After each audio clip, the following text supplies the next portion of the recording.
Hello, everyone. My name is Jean-François Lalonde. I'm a professor at Université Laval in Quebec City, Canada. I'm very happy to be chairing this session. So we're going to be, first of all, I believe I'm going to be the first one to say it. So I just noticed that we're the 4th of May. So everybody, may the 4th be with you. All right. Sure.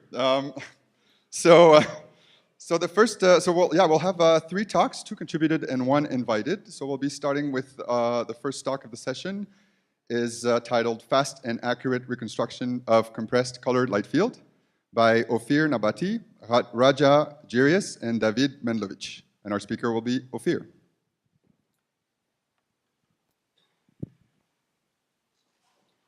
Okay, hello everybody. I'm very excited to be here. I'm going to present our paper, Fast and Accurate Reconstruction of Compressed Color Light Field. So while conventional images hold the intensity of the light at each pixel, light fields also hold the angular information of the rays that reach the sensor. Therefore, a light field is a 4D function that describes the intensity of the light rays at space. It can be seen as a collection of 2D images taken from slightly different viewpoints across, for example, the aperture. It can also be parameterized as a pair of points on 2 planes that the light ray intersect with on its optical path.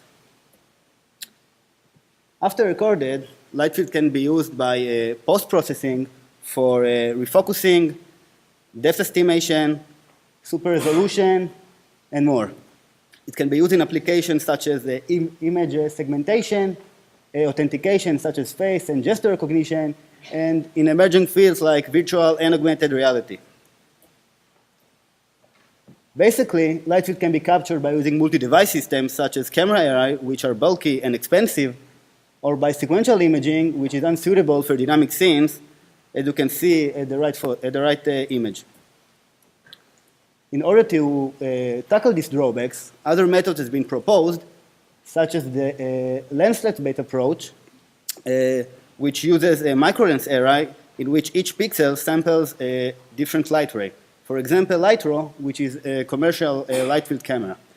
Another approach is light field modulation techniques, which use coded masks and apertures in order to create a coded projection of the light field at the sensor, and by post-processing, reconstruct the light field.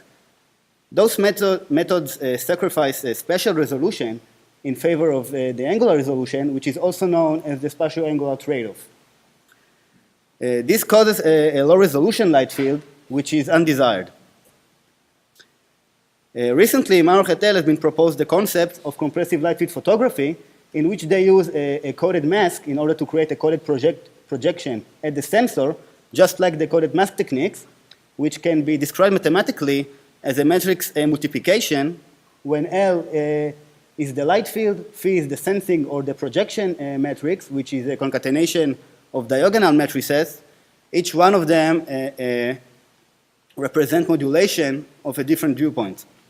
And I is the coded or the projected image.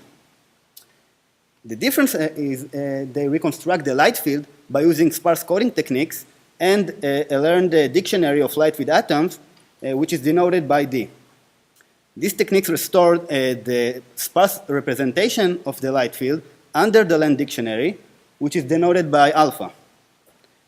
The compressed sensing problems that they wish to solve is this. They wish to find alpha, which minimizes the L0 norm, while still satisfying the compression model.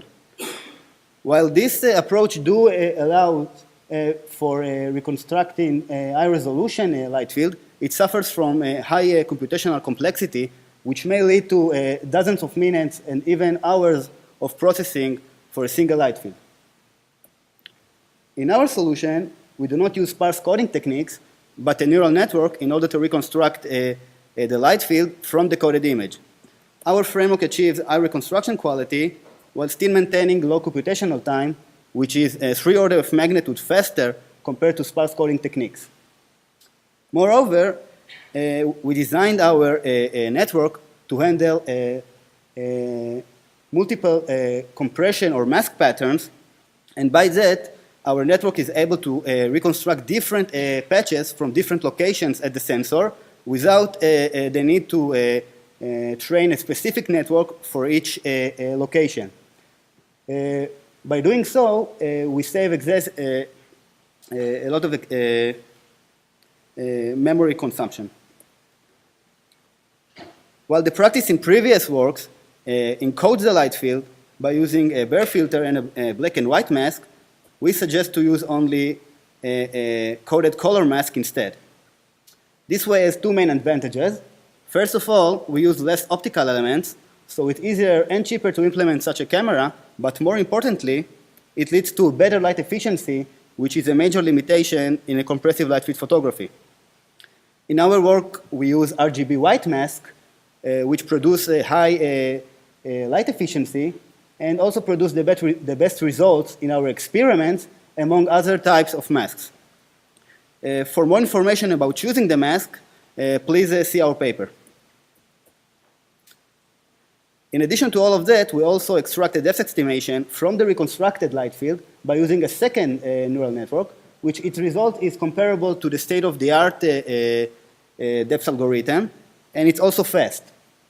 This network acts as an evaluation tool to our reconstruction network. Okay, so to sum up the pipeline, if this is the light field, and this is the coded projection, note that the coded image is a grayscale image because now we also compress the color information. Then we reconstruct from the coded image the light field by using the first neural network, and then a depth estimation using the second one. In order to describe the color compression, our phi matrix becomes 3 times bigger in our compression model, and we also add an added sensor noise, and this is the compression model for a color light field. If we look at the phi matrix, we can see that each column has only one non-zero element. Therefore, we can describe a phi matrix as a 4-dimensional tensor, which its a color and angular axis are concatenated together. And instead of a matrix multiplication, we can describe our model as element-wise tensor element-wise multiplication, followed by the summation over the angular and the compression axis, which look like this.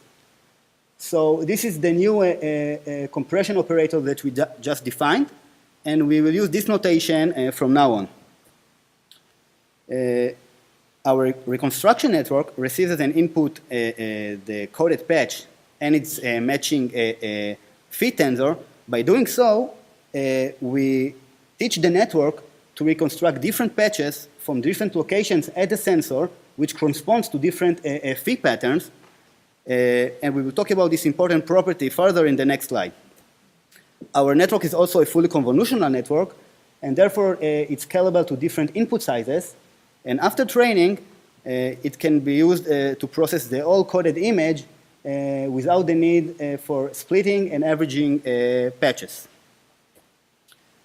We use only 3x3 filters, followed by ELU as a nonlinearity, except for the last layer, in order to maintain a low computational time, while some of these filters are dilated filters in order to increase the receptive fields of the network. Now, let's assume that we do not train our network with phi as an input, so our networks will not be robust to different phi patterns, and it will require from us to train a specific network for each location or different phi pattern. This will lead to very large memory consumption, which is unsuitable for small embedded systems. For example, if we take 1 megapixel sensor with a patch size of 100 by 100 with 50 pixel overlap, this will require from us to recover 324 patches, which means that we will need to train 324 different networks. Now, if we assume that each network's net weight is 15 megabyte, we will need almost 5 gigabyte of memory usage, which is a lot for embedded systems. With our approach, our network is robust to different phi patterns, and therefore we'll need only one network for the whole coded image. Because our network is also a fully convolutional network, we can train it on patches, but at test time, we can process the whole coded image without, as I said before, splitting and averaging patches, which increase the accuracy of the network and also decrease significantly the computational time. And an interesting property of this network is that even if we train it on a specific phi distribution, for example, RGB white, it will be able to generalize pretty well to other distributions, for example, a randomly uniform phi. It also generalizes perfectly to other patterns from the same distribution that it never seen before during training. At the training phase, at each iteration, we sample a batch of ground truth light field patches and phi tensor patches. And then we create a batch of compressed patches by using the compression operator and an added noise according to our model. The input to the network during training is a batch of pairs. Each pair consists of the compressed patch and its correspond phi patch tensor. And we get the output a batch of recovered patches. The loss function consists of two terms. The first one is the L1 distance between the recovered patch and the ground truth patch. And the second one is the compressed sensing term, which states that if we compress the recovered patch with the phi at the input, we want to get the compressed patch at the input. So it simply states that it simply enforces on the recovered patch a consistency with the compression model. Beta is Hebel parameter which balances these two terms. Okay, so I will show you some results of our reconstruction network. This is the ground truth light field, and this is the coded or the projected image. This is the result of orthogonal matching pursuit, which is a sparse coding algorithm with a learned dictionary. We can see that the results are not so good. This is the result of ADMM, which is an optimization algorithm with, again, a learned dictionary. The results are better, but it still suffers from blurring and artifacts. And this is our results, which is much better. This table presents our results on our validation set. We can see that our result is significantly better than sparse coding techniques, especially at the reconstruction time, which is 0.15 seconds on a GPU and 4 seconds on a CPU, without any special optimizations or multi-threading programming or threading programming or something like that. We also compared our results to another deep learning-based approach, which do not use a fully convolutional network, and their network is not robust to different patterns. And we can see that their reconstruction time is significantly higher than ours. The disparity network receives as an input the light field image. It's also a fully convolutional network from exactly the same reasons. And it's also a multi-scale network, which means it produces disparity estimations in various resolutions along the network, and then perform some kind of weighted averaging to create a more accurate disparity map at the output. We train this network in an unsupervised way because we do not have the ground truth disparity map. Our loss function is based on the work of Srivinsan et al., which synthesized a light field from a single 2D image. And it consists of the depth consistency term, which we will talk about the next slide, and the smoothness term, which is simply the total variation norm of the disparity map, in order to encourage piecewise smoothness of the disparity estimation. And also a hyperparameter gamma. So the total variation norm is the L1 norm of the gradient of the disparity. And the depth consistency is inherited property of a light field, not including occlusions and non-Lambertian effects, which means that if we take a position of a specific point at the center view and add to this position k times the disparity map at this point, we will get its new position at the case viewpoint. So the depth consistency term states that if we render each of the viewpoints with the disparity map, we want that the rendered viewpoints will be as close as possible to the center view. At Srivinsanit L work, they produce multiple disparity maps in order to synthesize multiple viewpoints. We already have the all light field at the input, so we use only one disparity map which brings all the viewpoints to the center, which make the disparity map more accurate. The main goal of Srivinsanit L was not to create the most accurate disparity map, but to synthesize a light field from 2D image, and therefore we do not compare our results to their results because we only modified their loss function in order to create more accurate disparity map. We do compare our result to Giryes et al., which is considered a state-of-the-art depth estimation algorithm from light field. Their results are on the left column. Our results from compressed, from ground truth light field are on the middle column, and from a reconstructed light field at the right column. You can see that in some cases our results are better, for instance here and here, and our networks perform better on textureless regions because of the total variation norm, such as here. We also built a prototype compressed light field camera in our lab, which consists of out-of-the-shelf lens and monochromatic sensor with a resolution of 1.3 megapixels. And we also self-designed and manufactured in our university a color mask, and you can see it's a projection at the sensor from only one viewpoint, which is basically a phi tensor from only one viewpoint. I will show you now real results of our prototype. This is the coded projection of the scene, and this is the reconstructed light field, and this is the depth estimation produced by the second network. We can see that the results are pretty good.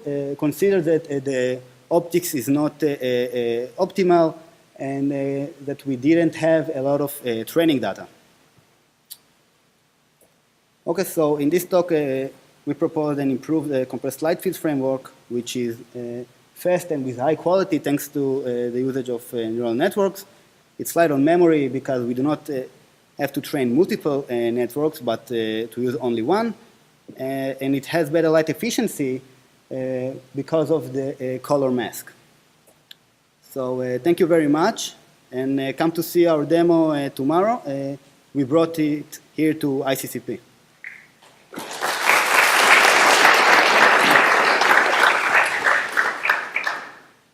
All right, thanks very much, Ofir, for the talk. By the way, it was his first talk at a conference ever, so I think you'll all agree with me that it went pretty well. Are there any questions? Yes, please. Any questions? We have some time. Yes? Pardon. So if I understand this correctly, then for the depth estimation, you estimate the light field first and then the depth map after that, right? Would there be any benefit to directly estimate the depth map from the code image without going through the light field and then reading it? We tried to estimate in a straightforward way the depth estimation from the coded image, and the results were not so good. But there are works that incorrupt depth estimation and then use it to incorrupt structure at at the reconstruction of the light field. So, but in a direct way from the compressed image, the results are not as good as here.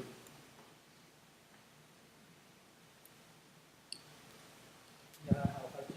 So, why do you say that your setup is, has a better light efficiency than previous battery mask and the Peyman panel, right? If you use a black and white mask, it's so, and the bare filter, so the black and white mask has half of the light efficiency because it transfers half of the light, and then the bare filter transfers only a third of the light. So if you use only a color mask like RGB white mask, you produce a higher light efficiency. Yeah. Maybe one more quick question.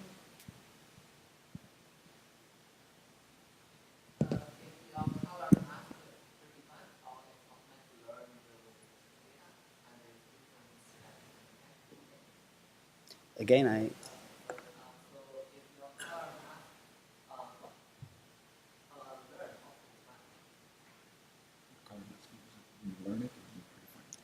No, we just it's a random mask. We doesn't optimize it and we doesn't learn it before. Okay. All right, let's thank our speaker again. I'll invite the next speaker to come and set up. Okay, so yeah, thank you for joining me. My name is Pascal. My collaborators are pictured here, and I'm going to talk about Blade. So the slide is, oh, there we go. Okay, so the objective of this work is fast, learnable filtering framework for computational photography. So here's a teaser of what our framework can do. So here's a noisy image and denoised using Blade at 60 megapixels per second on a mobile GPU. So first off, why do we care about that? So more than 1.2 trillion photos were taken worldwide in 2017. And among them, 85% of those were taken on a smartphone. More than 2 billion photos are shared on social media per day.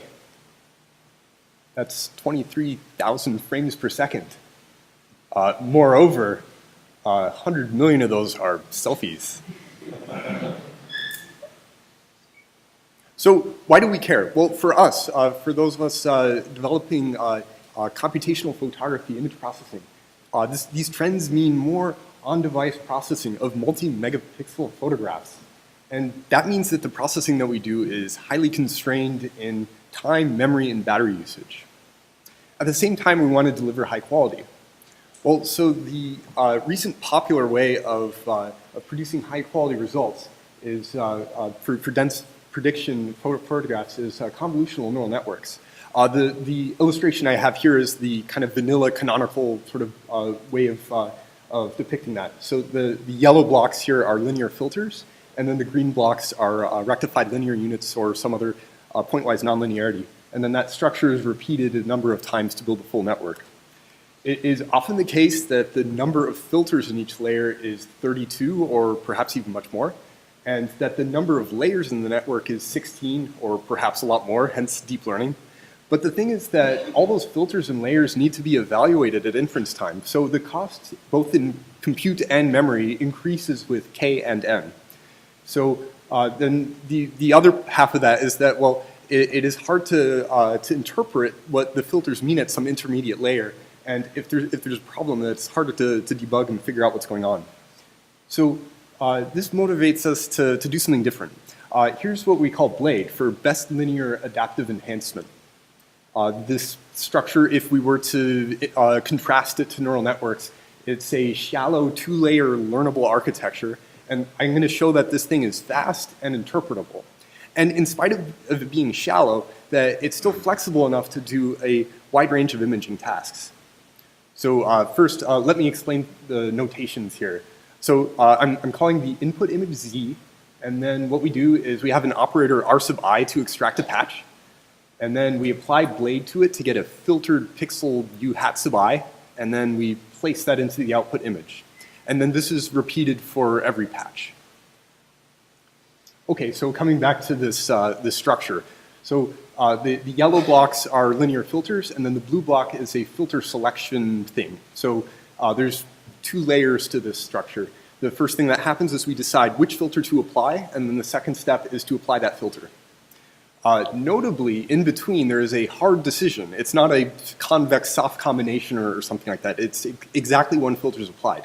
I'm calling this out because this is in stark contrast to typical machine learning, where in a typical network that all operations are deliberately differentiable such that you can backprop through them.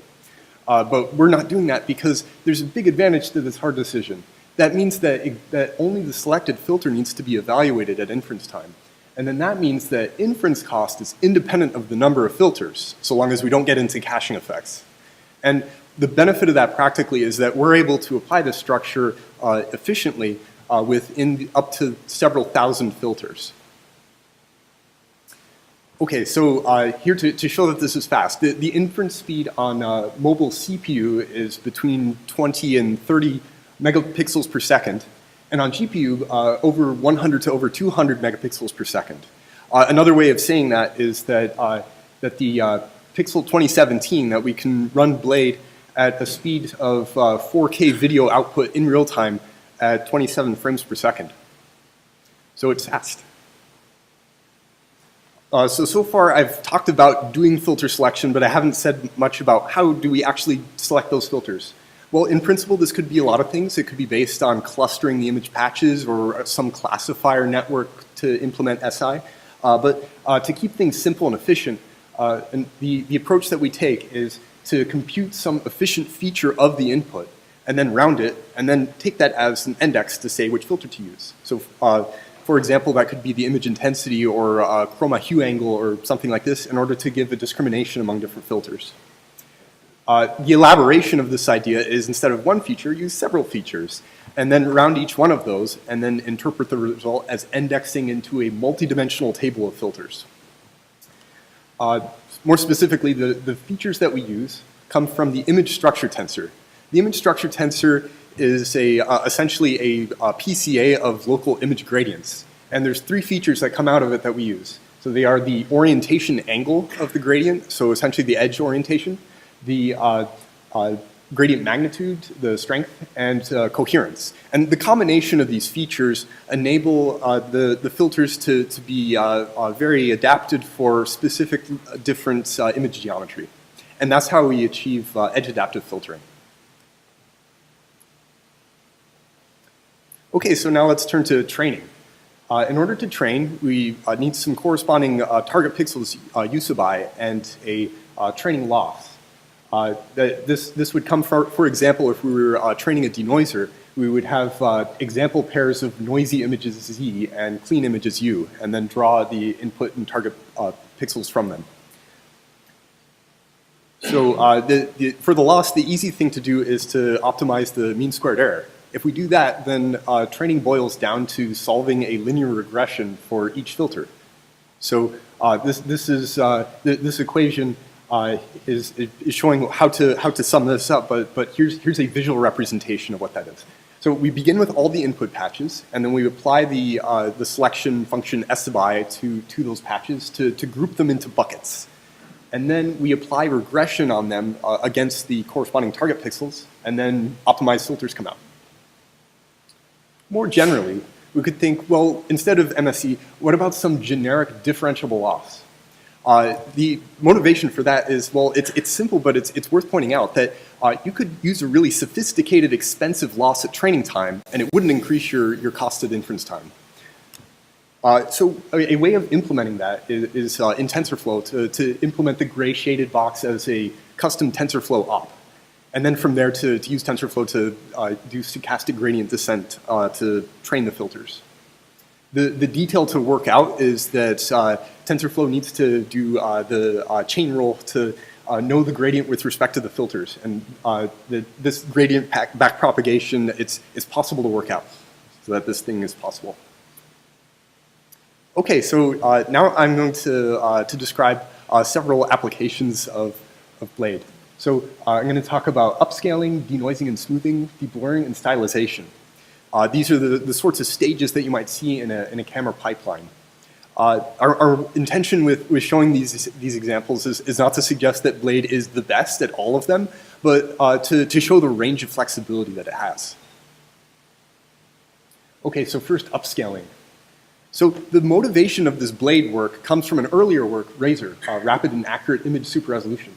Razor is the digital zoom method launched on the Pixel 2017, and it's a fast, high-quality method for doing so. And Blade is the extension of this idea to apply it to other problems beyond upscaling. So this is a special case of Blade. Here's an input, and here is the Razor 4X. I'll flip back and forth here. So we can appreciate Razor draws out like some fine detail in the fur and other textures.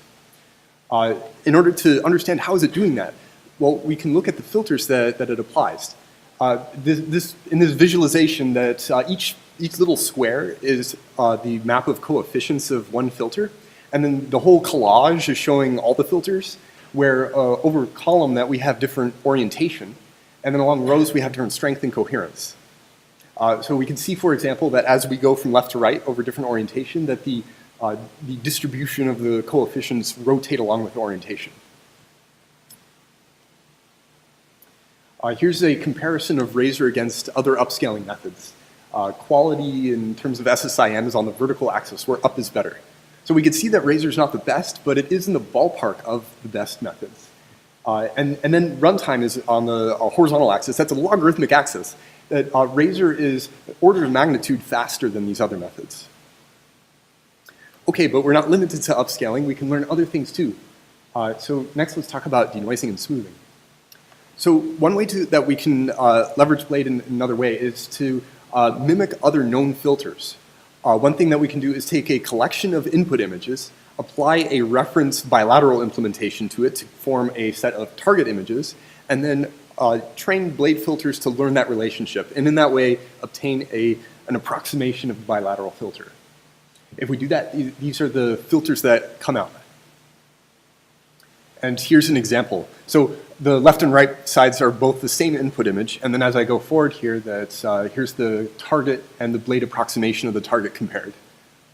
And the point to make is that the SSIM of approximating this target is high enough that it's a visually faithful approximation. But besides approximating bilateral, we can also directly learn a denoiser. We can take example pairs of noisy images and clean images, training data, and then train filters. And if we do that, then we get this set of filters. And here's a comparison of that. So noisy input and denoise with Blade. So this is pretty successful. It's a decent and efficient denoiser. But there's a complaint that well, in flat regions, it doesn't do as much denoising as we'd like. And well, the deficiency is that these are trained with 7x7 filters. So in large flat regions that you would ideally want to aggregate over a bigger footprint. Well, so in order to do that, but efficiently, we extend this idea using a multi-scale approach. So in order to adapt Blade to operate in a multi-scale way, what we did is we look at two different scales of the noisy input at the same time, and then draw a patch from each one, concatenate them, and then train filters to find a denoised output pixel. In this way, Blade learns to jointly upscale, denoise, and blend the two input patches. At runtime, here's the operation. So we begin with the noisy input and then form a pyramid by successive downsampling by factor 2. And then we apply this two-level Blade filter to denoise, and then again and again, and then get back to a full resolution denoised result. In combination, then this achieves a larger footprint to denoise well in also large flat regions. So here's an example. So noisy image, And then for reference, here is CBM3D, a really high-quality, state-of-the-art denoiser. And here is Blade. So the interesting thing is that both of these methods, that they achieve a nice, high-quality denoising, but that Blade is orders of magnitude faster, thanks to the efficient structure that it has. Okay, so I have just a couple other applications to show here. So we can similarly, as in other tasks, that we begin by forming input images that are blurry, and then target images that are clean, and in this way learn blade filters that perform deblurring. And finally, let me show application to stylization. So a really useful primitive for implementing style effects is a process called edge tangent flow. This is an anisotropic diffusion equation that it begins with a vector field of tangents to the image contours, and then it blurs along them. And the effect that this makes is kind of the oil painting kind of swirly sort of look to it. And so this is a useful building block in achieving different stylized effects. So we can apply a reference implementation of ETF, which is kind of awkward, but we can apply that ahead of time to produce a set of target images and then train filters for that. And here are the resulting Blade filters for this. It's interesting that in this case we can, by visual inspection, see that Blade has learned that this is a very anisotropic process. The filters have almost all their weight along the orientation for which their bucket corresponds. So here's an example. So again, both sides are showing the same input image. And then as I go forward, here's the target and the Blade approximation of the target. And Blade has a visually similar effect as the target implementation. While not being pixel accurate, that it keeps a close visual look to it. So this Blade structure was recently launched in the Storyboard app. So the Storyboard is an app that takes a video as input, and then it converts it into a comic book where the images are stylized in a non-photorealistic kind of way using Blade filters. Okay. So to conclude, the Blade framework, it's fast for real-time application, simple to train and apply at runtime, and flexible to use for many applications. Thank you so much.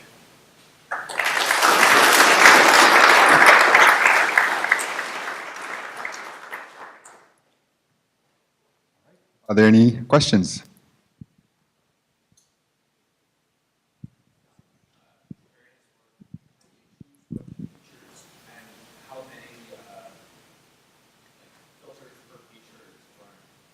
Oh, that's a very good question. Thank you.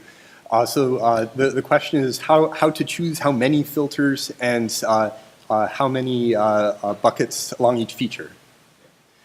So what we found is that that especially the image structure tensor, that it's a really great set of features for a lot of problems because it discriminates different kinds of geometry so well. So this has been a pretty broadly usable choice, but it depends on the task, obviously. So that if your task depends on, say, that you wanted to learn a tone mapping, that, well, you should have intensity or something related to it as one of the features. Or if what you're doing is related to color, then you need some color feature. So it depends on that task that way.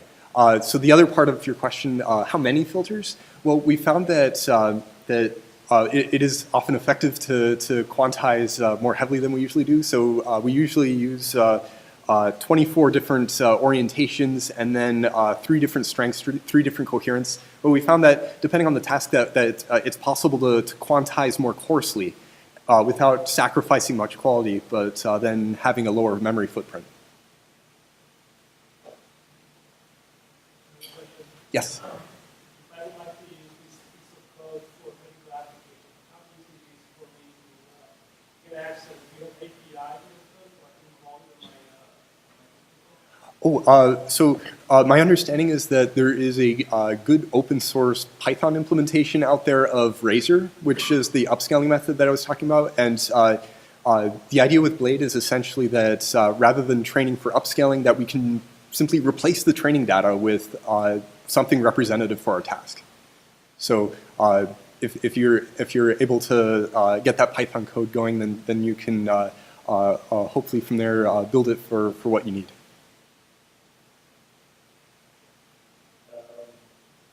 The way you choose the filters is very useful. It's like very interesting technique to try for other filters. If you compare the performance of the same architecture without the feature, without the filter selection, then what is the gap between utilizing this technique? Just so I understand, your question is how would things perform if we didn't have a filter selection, if we just simply did linear filter? If you were to apply one linear filter, is that right? No, I mean, if you apply all the filters to the Oh, so you apply multiple filters? yeah. Okay, so your question is how would this compare to applying multiple linear filters and then combining, say, more like a convolutional neural network? Okay. So that's a comparison that well, in order to implement this structure, so let's see if this thing would let me. Maybe I should not go out of presentation mode. Oh, sorry. Okay, so I was talking previously about this blade structure as being a selection followed by a linear filter. In order to reproduce that with a convolutional neural network, you could imagine that that would take a few layers and would definitely take multiple channels. So it's a little bit awkward for a convolutional neural network to reproduce, though it certainly can. It has the capacity, but it would take a fair amount more computation is our argument. One last question, please. Yes.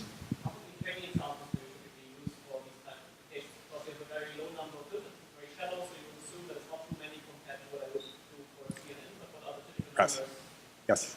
Great question. So the question is, how much training data do you need? Well, so it depends on how many filters there are. So number of trainable parameters, like usual. So if you have, say, 5 by 5 filters and then a few hundred of them, then the number of trainable parameters is vastly lower than is typical for CNNs. And proportionally, that the amount of training data that you need to avoid overfitting is much lower. So it's possible to effectively train on in the tens of megapixels. That often practically is enough. Obviously, having more is good. So yeah, but you don't need all that much data in order to train this. All right, let's thank our speaker again. Thank you. Thank you for the introduction. Good afternoon. Real-world scenes often have high dynamic range illumination, but standard digital camera sensors have limited dynamic range. Therefore, the images from these cameras have saturated regions, like the sky in this case, or are dark and noisy in the shadow areas if taken with short exposure. One way to mitigate this problem is to take series of images at different exposures and then combine them to generate a high-quality HDR image. This works well for a static scene and tripod-mounted camera, but for a dynamic scene like this one, it produces results with ghosting artifacts, as you can see here. Our goal is to address this problem and produce a high-quality HDR image like the one shown here, which is a result of our technique. So there has been significant work in this domain. I'm going to discuss them by categorizing them into 3 different classes. The first group of methods look through the stack of images, detect the pixels with motion, and then exclude them from the final results. These methods are not able to handle moving HDR content. Also, they have problems with the cases where large part of the scene contains motion. The second group of methods first perform alignment, and then they combine the aligned images. The more successful methods in this category use optical flow to be able to handle non-rigid motion. However, they often introduce the residual alignment artifacts into the final results. Finally, a couple of methods have proposed to perform joint alignment and reconstruction. However, these methods heavily rely on the reference image in the dark areas, and therefore they often introduce noise to the final results. Also, they have problem with cases where large part of the scene has saturated content. In these cases, patch-based synthesis usually produces results with blurry or repeated structures. I would like to also discuss a different category of methods that work on different capturing input strategy. So these methods, this capturing strategy is called burst imaging. In this case, you capture all the images with the same short exposure, and the goal is to combine these images to basically denoise the image. In this case, alignment is of course easier because all of these images have the same content. However, usually the dynamic range improvement with these approaches is limited, because if they want to increase the dynamic range by a significant factor, they need to capture, process, and combine a large number of input images. All right, so our goal here is to take three bracketed exposure images of a dynamic scene, and then combine them to generate a high quality and ghost-free HDR image, which is aligned to the reference image. The reference in our case is always the middle image in the input LDR stack. So traditionally, this HDR reconstruction process is broken down into multiple components. Flow estimation, basically we estimate flow between the input images and the reference. Then we use the estimated flows to warp the input images and generate a set of aligned images. And finally, we combine the aligned LDR images through the HDR merge process to generate the final HDR image. The first two stages are called alignment. It's basically estimating flow and warping to generate the aligned images. And obviously, the last stage is called HDR merge. First, I'm going to discuss the alignment process. So here we have a set of input images with motion, where the middle image is the reference. And the goal is to generate a set of aligned images. So obviously, we can directly copy the reference image into the aligned stack because it does not require registration. Then we can align the image with the low exposure to the reference image. To do this, as I discussed, the more successful methods use optical flow, and then they do the warping process. We can do a similar thing to align the image with high exposure to the reference to get our full aligned stack. Next, I'm going to take a closer look at the input and output of this process. I start by the input images. So here you can see that there's a significant motion between different images. Next, I'm going to show the aligned images.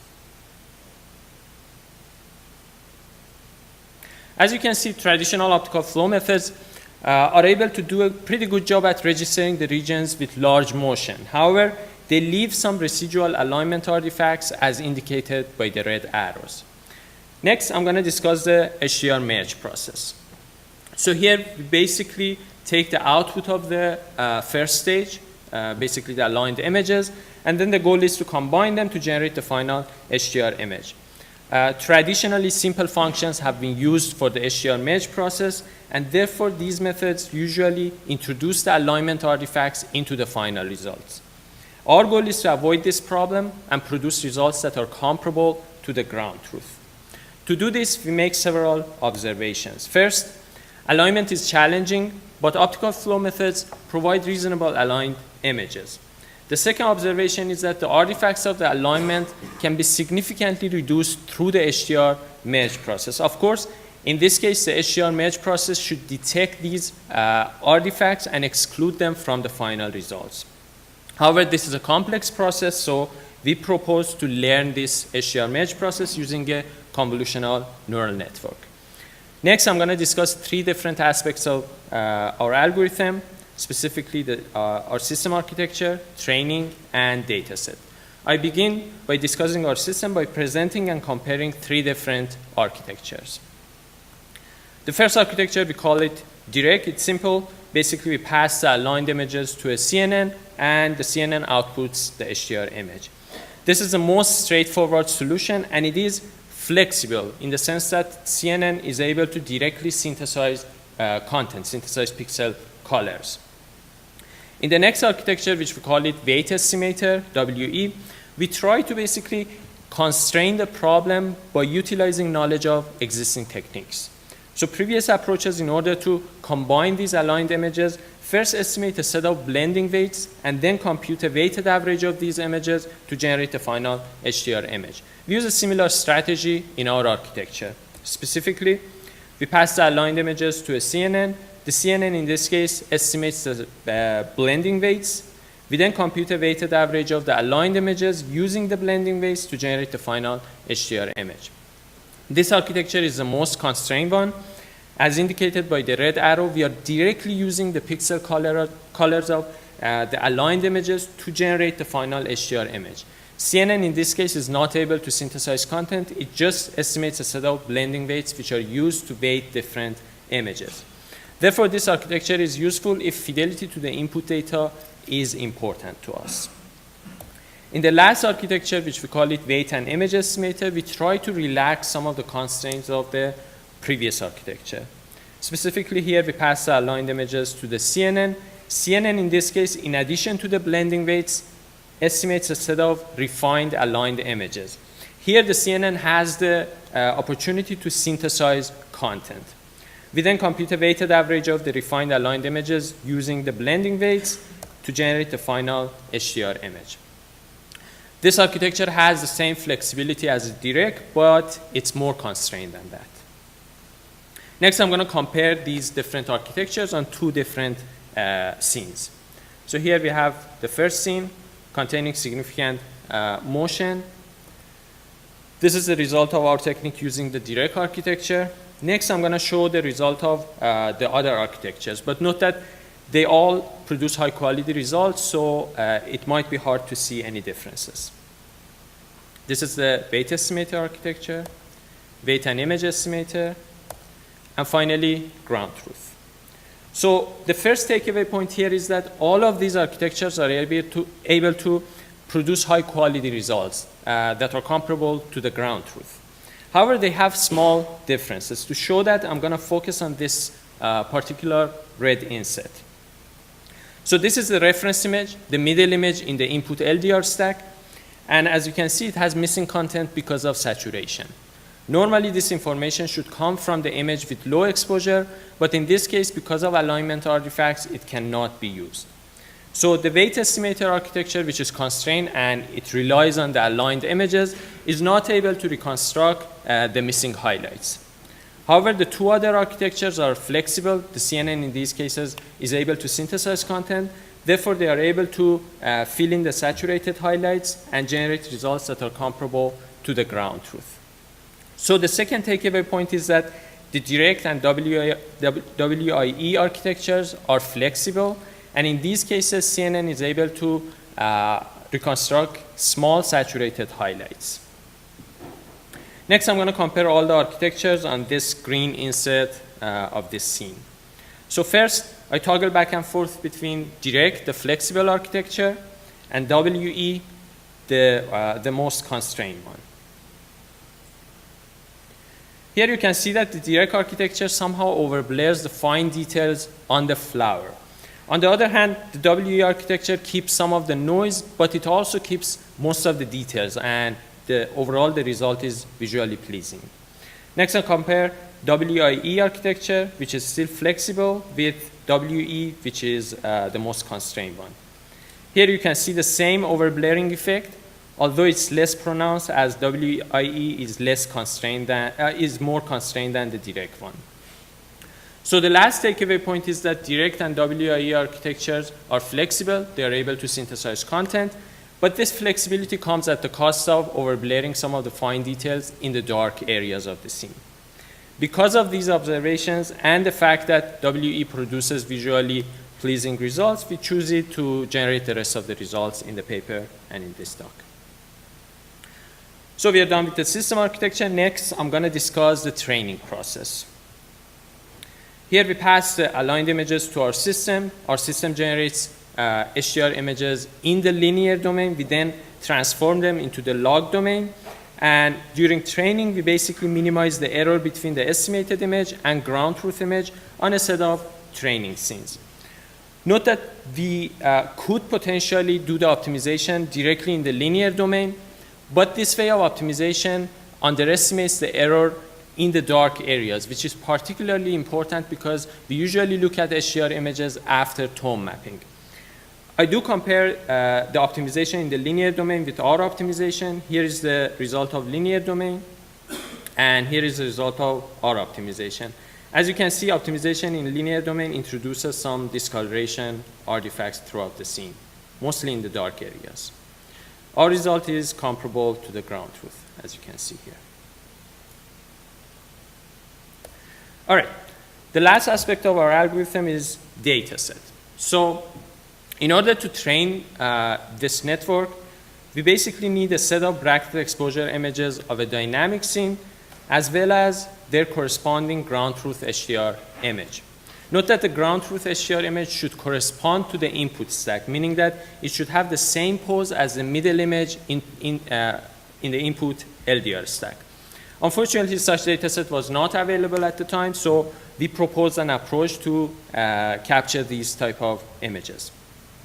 So we first asked the subject to stay still, took 3 bracketed exposure images of them. We put these images into the static set. Then we asked the subject to move and did the same. We put these images into the dynamic set. Next, we can simply generate the HDR, ground truth HDR image by combining the images in the static set. Finally, we would like to generate our input stack from the images in the dynamic set. However, note that the pose of the ground truth HDR image and the middle image in the dynamic set are different.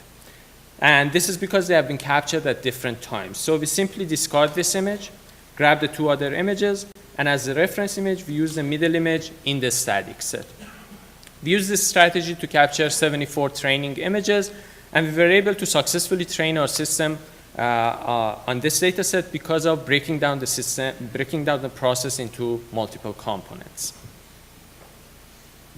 All right, now I'll show some results. So here we compare against several approaches. Kang et al. Is an optical flow-based method. Sen et al. And Hu et al. Are patch-based approaches. And finally, O et al. Is a deghosting approach. This is a scene containing, again, significant motion, both scene and camera motions. Despite that, our method is able to produce high-quality HDR image.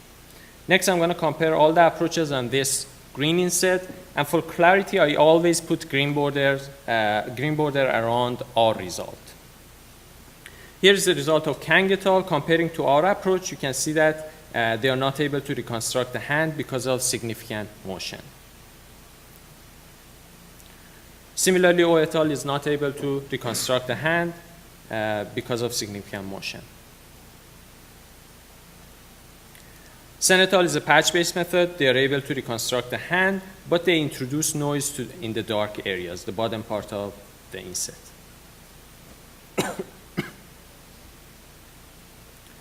Finally, Hu et al. Is a patch-based method. They have similar issues. They introduce noise in the dark areas. Our method produces comparable result to the ground truth, as you can see here.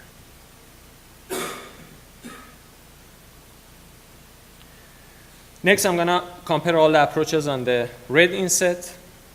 So here, Kang et al. Is able to reconstruct the saturated highlights, although it introduces some minor artifacts.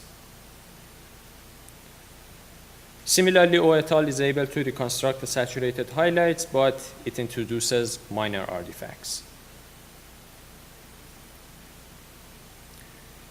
On the other hand, Sen et al., as I said, is a patch-based method. In this case, is not able to find corresponding patches properly, and therefore it misses the highlights.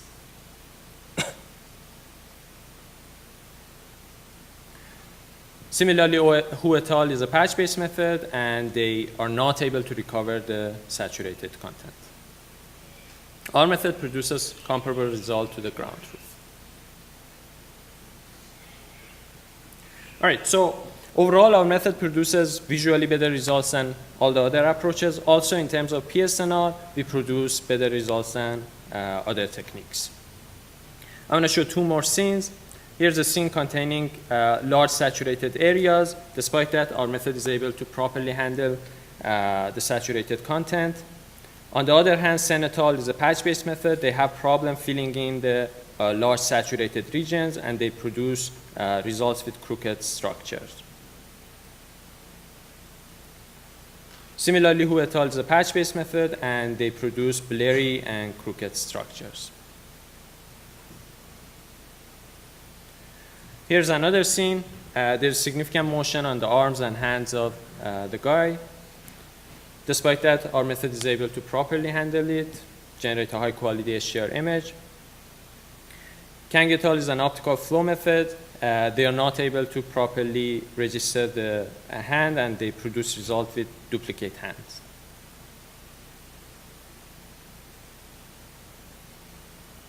Similarly, Oh et al. Produces results with missing hands.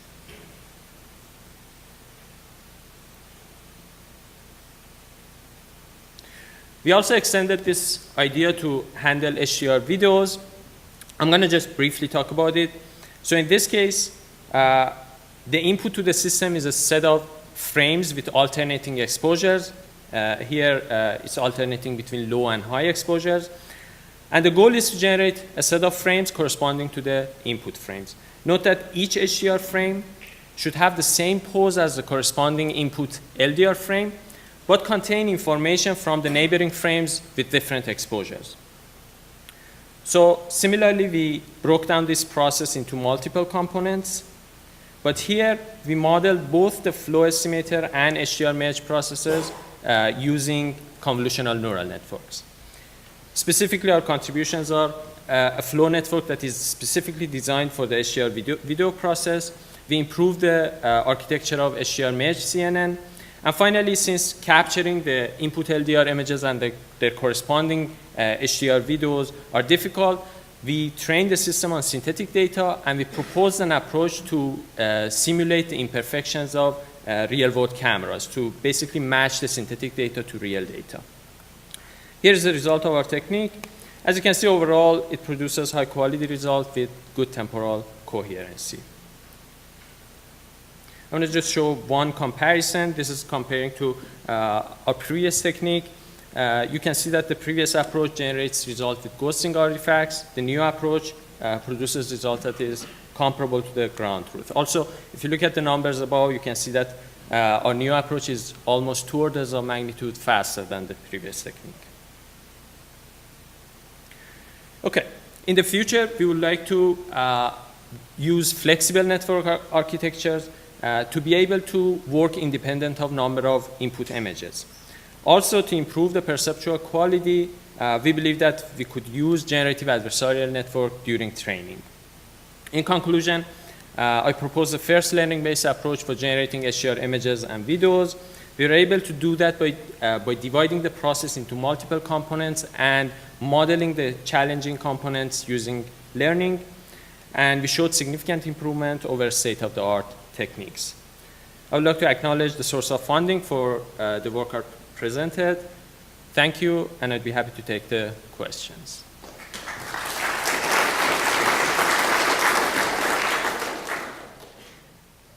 For a few questions. Yes.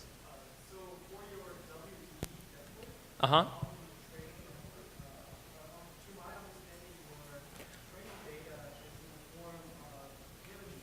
Yes.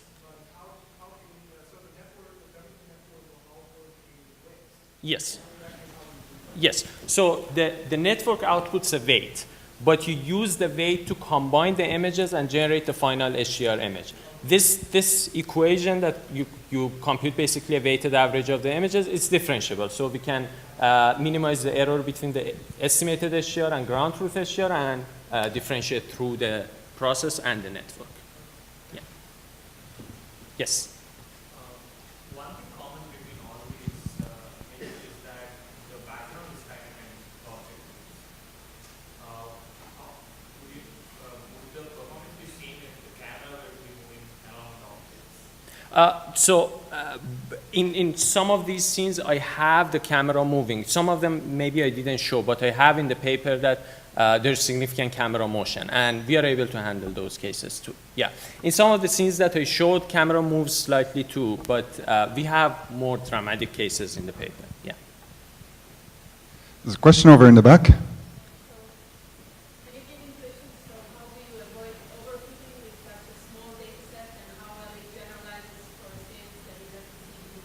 Yeah, so the thing is that we are not going directly from the input images to the HDR image. That would be a difficult problem, and you need probably a big network.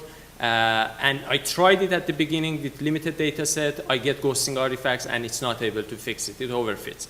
But in our case, we are breaking down the system into multiple components. We are able to use a small network to model these simple processes. So the chance of overfitting is less in our case.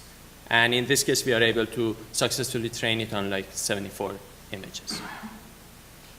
And to answer your other question, sorry, in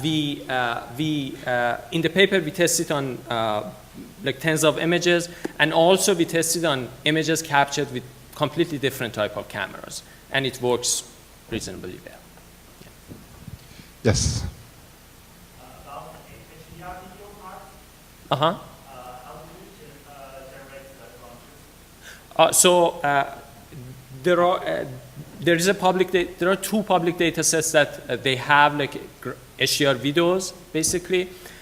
From those videos, we synthetically generated the input LDR images. LDR basically videos, yeah. And then we use that for training. But because we generated these input LDR videos synthetically, we had to do some data augmentation to match it to the real data. Maybe a final question, Kalyan.